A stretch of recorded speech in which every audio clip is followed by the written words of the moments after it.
네, 오늘 말씀 우리 함께 봉독하도록 하겠습니다. 오늘 말씀 로마서 1장입니다. 로마서 1장 16절에서부터 23절 말씀까지 우리 말씀을 교독으로 봉독하도록 하겠습니다. 16절입니다. 내가 복음을 부끄러워하지 아니하노니 이 복음은 모든 믿는 자에게 구원을 주시는 하나님의 능력이 됨이라. 먼저는 유대인에게요 그리고 헬라인에게로다. 복음에는 하나님의 의가 나타나서 믿음으로 믿음에 이르게 하나니 기록된 바 오직 의인은 믿음으로 말미암아 살리라 함과 같으니라. 하나님의 진노가 불의로 진리를 막는 사람들의 모든 경건하지 않음과 불의에 대하여 하늘로부터 나타나나니 이는 하나님을 알만한 것이 그들 속에 보임이라. 하나님께서 이를 그들에게 보이셨느니라. 창세로부터 그의 보이지 아니하는 것들 곧 그의 영원하신 능력과 신성이 그가 만드신 만물에 분명히 보여 알려졌나니 그러므로 그들이 핑계하지 못할지니라. 하나님을 알되 하나님을 영화롭게도 아니하며 감사하지도 아니하고 오히려 그 생각이 허망하여지며 미련한 마음이 어두워졌나니 스스로 지혜 있다 하나 어리석게 되어 썩어지지 아니하는 하나님의 영광을 썩어질 사람과 새와 짐승과 기어 다니는 동물 모양의 우상으로 바꾸었느니라. 아멘. 네, 오늘도 이렇게 새벽의 시간에 하나님과 동행하기 위해 새벽 기대 자리 나온 우리 모든 성도 여러분 진심으로 환영하고 또 축복합니다. 오늘도 말씀 듣는 가운데 또 함께 우리가 말씀을 붙들고 기도하는 가운데 하나님의 크신 은혜와 위로가 풍성히 있기를 주님의 이름으로 축복합니다.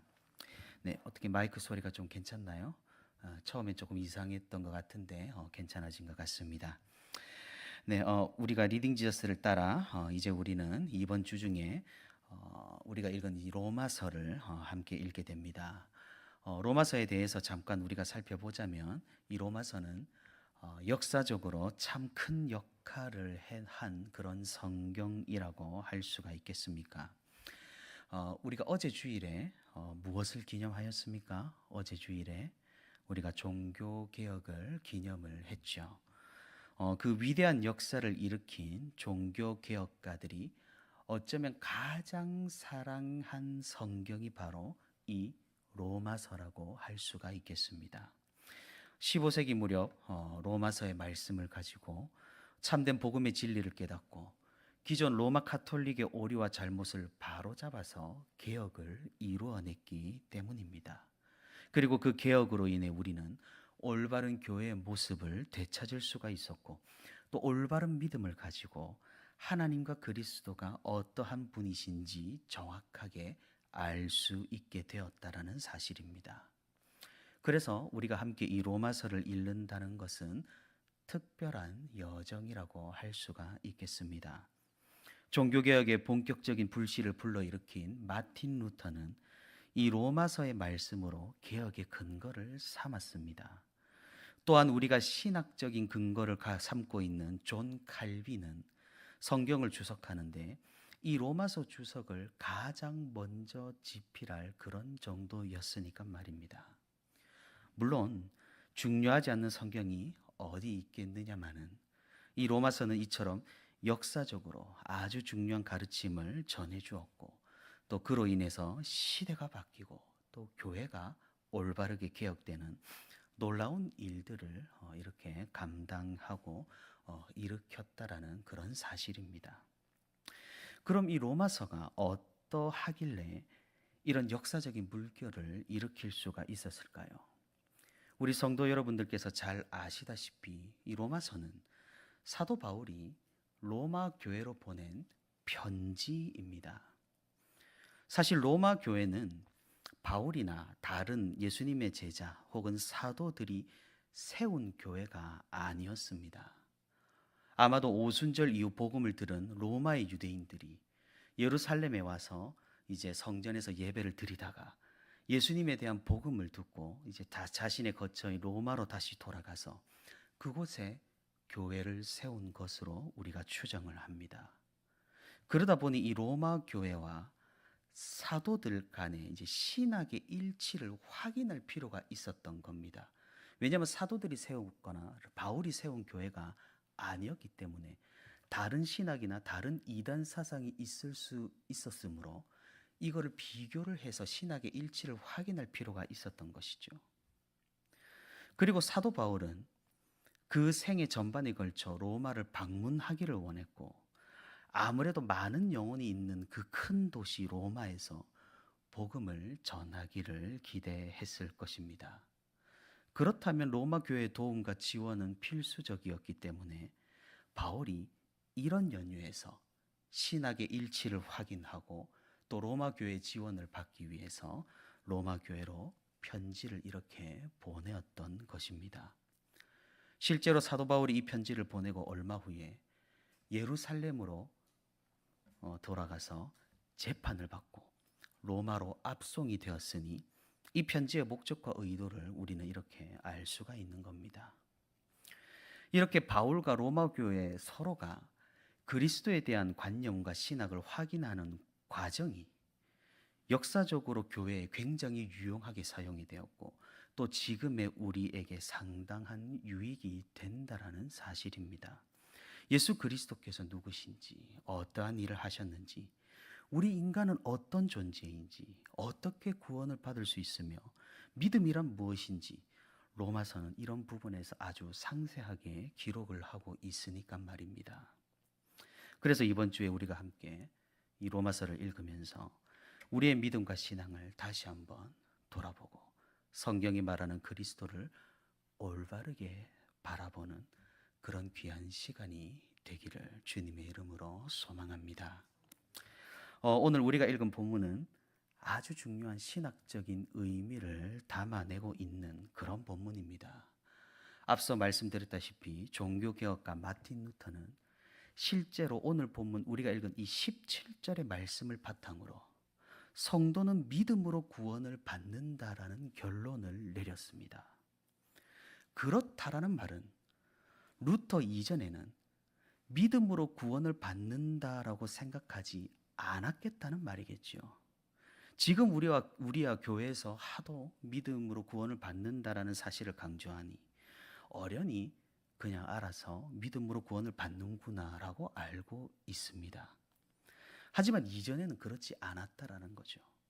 믿음 이외에도 온갖 다른 것들이 필요하다라고 로마 가톨릭 교회는 주장을 했고 성도들은 그 모든 것을 고난으로 감당하며 잘못된 가르침으로 인해 불의한 길로 걸어갔기 때문입니다.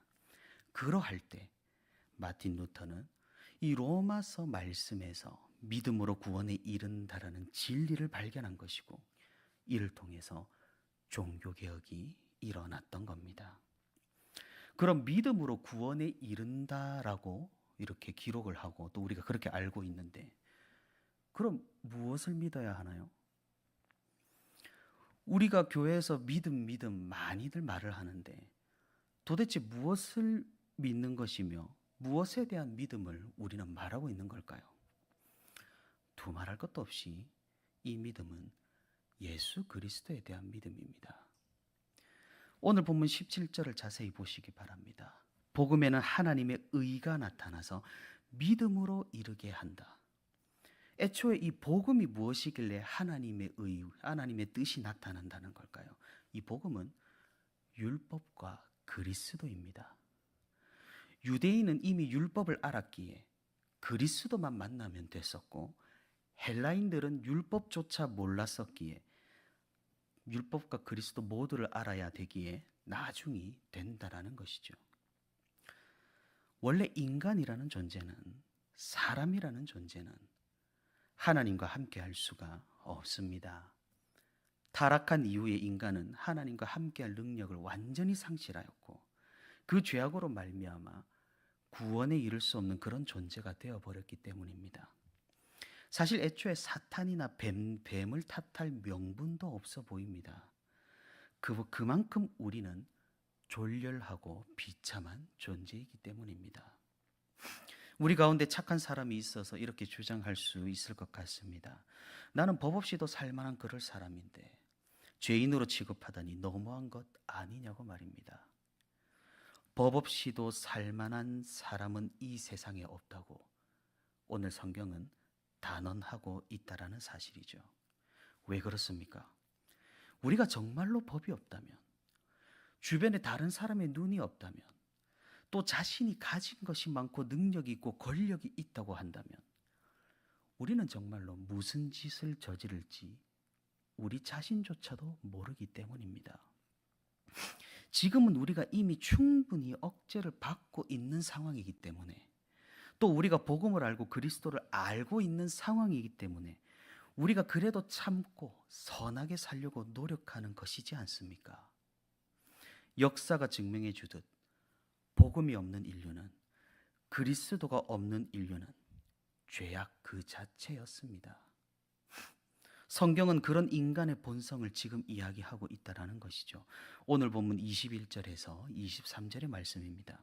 하나님을 알되, 이때 하나님을 안다라는 것은 어제 우리가 배운 일반 은총, 만물에 나타난 하나님을 안다라는 것이죠. 하나님을 알되 하나님을 영화롭게도 아니하며 감사하지도 아니하고 오히려 그 생각이 허망하여지며 미련한 마음이 어두워졌나니 스스로 지혜 있다고 하나 어리석게 되어서 썩어지지 아니하는 하나님의 영광을 썩어질 사람과 새와 짐승과 기어다니는 동물 모양의 우상으로 바꾸었느니라. 이것이 바로 우리의 실제 모습입니다. 종교개혁자 존 칼빈은 이렇게 말했습니다. 인간은 우상 공장이라고 말했습니다. 이 말은 무슨 의미일까요? 그냥 자연 만물의 모든 것들을 우상으로 만들어버리고 이 세상이 우상이 아닌 것이 없다라는 그런 말일까요? 물론 그런 의미도 있겠습니다만 조금 더 정확한 의미는 인간은 하나님을 보지 못한다라는 말입니다. 무슨 말입니까? 우리는 하나님의 뜻을 알 수 없습니다. 하나님을 느낄 수로 만질 수도 없습니다. 만날 수도 없습니다. 왜 그렇습니까? 하나님은 물질로 존재하시는 분이 아니시기 때문입니다. 물질로 존재하는 하나님이라 불리는 것들은 모두 우상이라고 하셨습니다. 십계명에서도 구약 성경에서도 이것을 분명히 알 수 있습니다. 그런데 이상하게 우리 인간은 끊임없이 우상을 만들어냅니다. 그것이 하나님이라고 말입니다. 아마도 성도 여러분들께서는 출애굽 시대에 금송아지를 만든 사건을 기억하실 겁니다. 모세가 하나님의 말씀을 받기 위해 시내 산으로 올라간 그 틈에 이스라엘 백성들이 모여서 우상을 만들었습니다. 그런데 이상합니다. 그 우상은 금송아지의 모습을 하고 있었지만 가나안 신이나 이집트 신과 같은 그런 하나님이 아닌 이방 신이 아니었던 거죠. 송아지 형상을 하고 있지만 분명히 이스라엘 백성은 그것을 여호와 하나님으로 알았던 겁니다. 그래서 이스라엘 백성들은 지금 분명히 하나님을 찬양하고 있고 하나님 앞에서 축제를 벌이고 있던 거고 하나님을 예배했던 겁니다. 아니 그럼 하나님은 좋아하셨어야지 정상 아닙니까? 그렇지가 않다라는 거죠. 하나님께서는 우리에게 어떠한 형상으로든 자신을 표현하지 말라고 말씀하셨습니다. 그분은 물질이 아니시고 창조주시기 때문입니다. 물질을 만드신 분이시기 때문입니다. 그런데 우리 인간의 한계가 여기까지라는 거죠. 왜 그렇습니까? 우리는 보는 것만 믿습니다. 듣는 것만 믿습니다. 우리는 실제로 만져보고 느껴봐야 믿는다라는 말입니다. 이것이 바로 우리의 한계고 우리 죄악의 본성입니다. 정말 그렇지 않습니까? 세상 대부분의 사람들은 존재하는 것을 위해서만 살아갑니다. 아무리 좋은 책을 읽고 수양을 하고 깨달음을 얻을지라도 물질적인 것은 아무 소용이 없다. 우리에는 관계, 사랑이 중요하다. 이런 엄청난 깨달음을 우리가 깨달을지라도 시간이 조금만 지나면 다시 정신이 혼미해져서 또 보이는 것만 쫓고 있는 것이 바로 우리입니다. 심지어 우리가 아무리 하나님의 말씀을 가까이 하고 하나님의 율법을 주야로 묵상을 해도 또 조금만 시간이 지나면 보이는 것에 집착하는 것이 바로 우리들의 본 모습입니다. 이런 모습을 누가 가장 잘 아시겠습니까? 하나님이 가장 잘 아십니다. 우리를 창조하셨으니 우리의 이런 모습, 우리의 이런 한계, 우리의 이런 죄성까지 모두 잘 아시는 분은 하나님이셨습니다. 그래서 하나님은 어떻게 하셨습니까? 우리에게 보이는 것으로, 보이는 존재로 만질 수 있고 느낄 수 있고 들을 수 있는 모습으로 이 땅에 오셨습니다. 도저히 보지 않고는 믿지 못하는, 만지지 않고는 믿지 못하는, 듣지 않고는 믿지 못하는 우리에게 친히 물질로 오셨다라는 겁니다. 그게 누구입니까?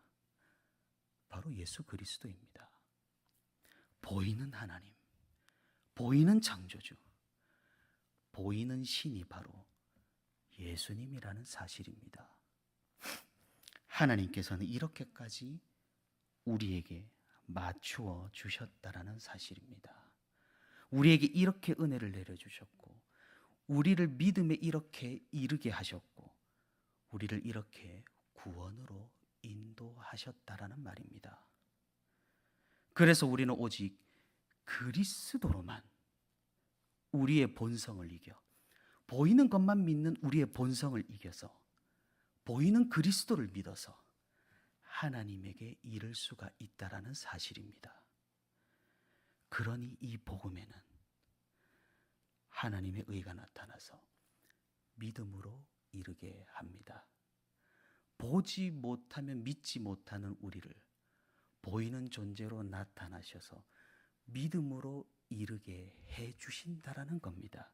이것이 바로 예수 그리스도의 정의고 본질입니다. 그러니 예수 그리스도께서 우리에게 나타나셔서 우리를 믿음에 이르게 한다라고 오늘 이 본문은 말씀하고 있다라는 겁니다. 이 말씀으로 신앙의 많은 부분들이 설명이 됩니다. 그러니 믿음은 내가 선택하고 내가 믿는 것이 아니라 하나님의 인도하심이라는 것이죠. 왜 그렇습니까? 애초에 예수 그리스도께서 없다라고 한다면 우리는 하나님을 믿지조차 못합니다. 구약 성경을 되풀이할 뿐입니다. 계속해서 우리는 우상을 만들고 하나님을 우상으로 섬기고 똑같은 역사를 되풀이할 겁니다. 우리는 보이지 않는 것은 정말로 잘 믿지 못하기 때문입니다. 그래서 우리는 보이는 것만 믿기에 하나님조차 우상으로 섬기게 되어버립니다. 그런 우리를 위해서 하나님께서는 친히 보이는 모습으로 우리에게 오셨습니다. 그러니 우리는 하나님의 인도하심으로 하나님의 맞추어 주심으로 믿을 수가 있게 된 것이죠. 그러니 이 믿음이 은혜라는 것이고 이 믿음이 사랑이라는 것이고 이 인도하심이 우리에 대한 헌신이고 하나님께서 우리를 섬기시는 지극한 자비하심이라는 사실입니다. 사랑하는 성도 여러분, 우리가 이 은혜와 사랑, 이 진리와 이 사실을 로마서를 통해서 느끼고 또 감사하고 또 잘 기억할 수 있기를 바랍니다. 우리는 진리를 알았을지라도 그 하나님조차 우상으로 섬길 수밖에 없으며 하나님을 모른다면 물질만을 위해 살아갔을 그런 존재였다라는 사실을 우리가 철저하게 깨달을 수 있기를 바랍니다. 하지만 우리 하나님께서는 그런 우리를 그리스도를 통해 믿음으로 인도하시고 믿음으로 구원하십니다. 예수 그리스도를 통해서 말입니다. 예수 그리스도로 오셔서 말입니다. 우리에게 맞추어 주시고 우리를 인도하신 이 은혜에 감격하여 감사함으로 나아가는 우리가 될 수 있기를 바랍니다. 그리고 우리가 이 말씀을 더욱 가까이 함으로써 예수 그리스도를 계속해서 바라봄으로써 우리의 믿음을 더욱 공고히 할 수 있기를 바랍니다. 우리가 그리한다면 우리에게 더할 나위 없는 하나님의 사랑이 함께 할 것입니다. 오늘도 말씀으로 그리스도를 바라봄으로써 이 보이는 그리스도를 믿음으로 구원에 이르는 믿음에 이르고 우리에게 사랑으로 친히 오신 하나님께 감사하며 이 하루를 이 믿음으로 승리하며 살아가는 저와 우리 온세로 교회 모든 성도가 되기를 주님의 이름으로 소망합니다.